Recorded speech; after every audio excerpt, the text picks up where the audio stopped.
Bem, eu acho que seria legal se apresentar para as pessoas. O que, É, que é isso, né? nossa, É, não é só o como título. que Nossa, tem que louco! ver aqui também. É, mas o título já diz a tese, né? Mas o É, que que é esse trauma no corpo? Como esse trauma pode virar esse palavrão que é uma biopatia? O que que seria essa biopatia, né? E como que você organizou sua pesquisa para se transformar no livro? Eu fiquei aqui lendo, tentando fazer perguntas, mas inicialmente é apresentar o livro, né? Para que dê tá. vontade, a pessoa que está assistindo a gente aqui, talvez não é nem dessa linha de trabalho, mas sabe dos impactos que o trauma tem no corpo, mas não Sim, sabe nem o que que é trauma, né? O que que realmente foi um trauma, o que que não foi. E o seu livro é muito didático, ele explica bem legal, assim. Eu gostei bastante de ler. Quando eu fui no lançamento, você escreveu assim, que você tenha bastante alegria e seja proveitoso. Eu falei, não, prazeroso é que você vai organizando de um jeito que você não perde o raciocínio. Você tem uma linha, fala, não, agora vai desenvolver para frente a aplicação. Agora ele vai falar do que ele conseguiu e dá vontade de chegar até o fim. Isso é bom de um é. livro. Então, como é que é isso? Como que você organizou isso? Olha, como a gente já conversou, né? O livro ele é bem diferente da tese, né? Tá? Porque assim, a tese né, assim, o livro tá aqui para quem ainda não conhece, tá no convite, né, do Jove, né? Sim. O livro tá bem diferente da tese, viu, Jove? Assim, porque na verdade, entre a defesa da tese e a escrita do livro, foram mais ou menos uns 2 anos, né? Olha. Porque é, porque assim, quando a gente termina o doutorado, quando eu terminei o doutorado, eu estava esgotado. Tava muito cansado. Deve ser, Caraca, conhece essa vida, muito né, João? cansado. Então, assim, eu não queria ver um livro, eu não queria ver nada na minha frente, eu não queria ver nada. Eu já estava tão cansado, tão esgotado, então, assim, não tinha condição. E, assim, a minha defesa, né, eu sou muito grato aos professores da banca de defesa do doutorado, porque eles me deram dicas preciosíssimas, né, durante a minha defesa, né?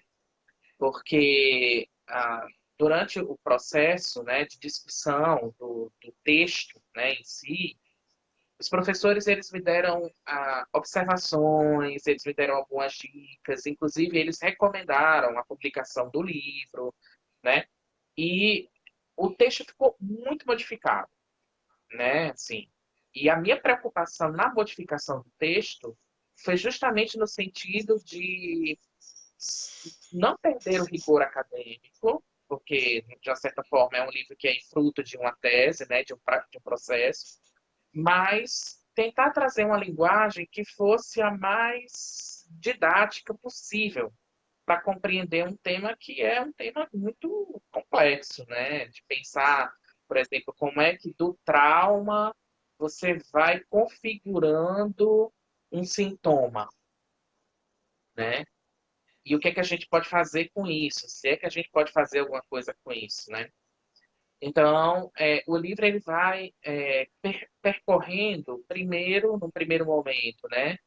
Eu faço uma discussão acerca dos fundamentos teóricos, tanto dos autores a partir de Reich, né, e os Uhum. pós-reichianos, qual o entendimento que eles têm sobre a questão da psicossomática, né, e como é que eles compreendem, né, numa linguagem a partir do paradigma haitiano, essa questão da configuração dos sintomas corporais, né, nessa perspectiva. E aí eu passo para Lowen, né? E de Lowen eu passo para os pós-lowenianos, digamos assim, né? Para os analistas bioenergéticos mais contemporâneos, que inclusive um dos autores assim que foi fundamental para o trabalho, né, desse livro foi o Gui Tonella, que também, né, fez um doutorado na França, é nosso treino internacional, ele teve a generosidade de escrever o prefácio, que é um prefácio que só o prefácio já é um capítulo do livro, Eu achei praticamente, né? ótimo. É É muito um bom. prefácio lindíssimo, né? Então, assim, eu fui muito, acho que a palavra certa é abençoado, né? Eu fui muito abençoado, É, porque eu mas você tive é bom. o Tonela para dar o prefácio, Liane Zink para dar a apresentação do livro, que foi uma apresentação também super afetiva, com algumas reflexões muito interessantes que ela traz também. Então, assim, eu tive formadores muito amorosos, né? Então, é, eu acho que eu tive sorte aí nesse sentido. Então, eu vou começando nesse primeiro momento, discutindo um pouco essas bases, né, da bioenergética, de como é que a bioenergética compreende as questões psicossomáticas.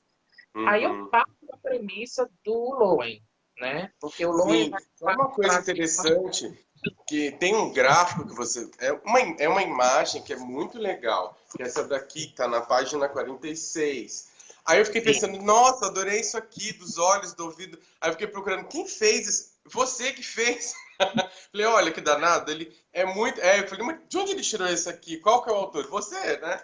E assim, muito interessante, que você vê geralmente nos livros a marca da coraça, tá, e aí, porque tem livro que é focado nisso. E você, como é, tá no psicossomático, você foi colocando muito legal, quem tá vendo aqui. Ele vai dizendo é, dos órgãos, é, das funções dos órgãos e dos sintomas que isso. aparecem, muito legal. Porque aí é um entendimento que o pessoal da teoria haitiana faz acerca do encouraçamento por segmentos, né? Sim. Que aí, a partir do encouraçamento por segmentos, a gente pode lançar algumas hipóteses, né, em termos psicossomáticos. Uhum. Então, cada segmento dentro do paradigma haitiano diz respeito a um momento, né, específico do desenvolvimento, tá certo? Que vai ocasionar, né, encouraçamentos, né? Ou seja, contrações musculares crônicas, né? Que estão lá para impedir que a pessoa ela entre em contato profundo com essas partes do corpo, né? Tendo em vista que ela sofreu algumas frustrações que vão desde gestação, né? Uhum. Então, todo esse primeiro segmento diz respeito a essa questão desses primeiros momentos de gestação, parto, primeiros dias pós-parto, atravessando o desenvolvimento do bebê até a pelvis, que diz respeito às questões edípicas, né? Então, a terapia haitiana vai entender, né? Inclusive vai atuar sobre o paciente a partir da leitura dos segmentos e como é que esses segmentos vão se configurando de uma maneira muito própria para cada sujeito, né? Configurando couraças, né? Configurando Uhum. contrações musculares crônicas, né? Que aí vão criando uma arquitetura própria desse sujeito, né? E aí, lógico, se você tem couraçamento, você tem restrição, tá certo? Da pulsação. Você tem restrição, uma diminuição do processo pulsatório vital. Uhum. Consequentemente, você. E aí isso é importante. Eu tenho um cuidado no livro, né? Que eu acho que é um cuidado que eu sempre dou nas minhas aulas, quando eu falo de psicossomática. Até o próprio termo psicossomático, se você for ver, eu não coloco no título do livro, né? Não, Porque psicossomático ficou muito vinculado à ideia de que questões psíquicas são a causa unilateral dos problemas orgânicos, né? É como se... E aí as pessoas, no senso comum, ainda associam muito, tipo assim, eu somatizei, né? Tipo assim, é. como eu guardei uma emoção, reprimi uma emoção, eu adoeci e somatizei. Então, no senso comum, as pessoas, isso virou um termo que está espalhado aí no social. Mas hoje a psicossomática questiona bastante esse termo, certo? Porque não se fala mais da ideia de que o psíquico é a causa do somático. Isso é um reducionismo, né? Que se coloca desde, né, Platão, tá? Quando a gente pensa na filosofia platônica, né, porque geralmente quando você lê os livros de psicossomática, você vê, mas é o dualismo cartesiano, né? Se coloca a culpa em Descartes de um Não. problema que é muito mais antigo do que ele, tá certo? Então, se a gente for parar para pensar, é um problema platônico mesmo, né? Se você pensar nessa questão de que existe um plano das ideias e um plano né, material, e que esse plano das ideias, o plano material nada mais é do que um reflexo desse plano das ideias, que é um plano perfeito, né? Ou seja, você tem algo imaterial que é perfeito, que é sublime, que a gente pode conectar como alma, digamos assim, né?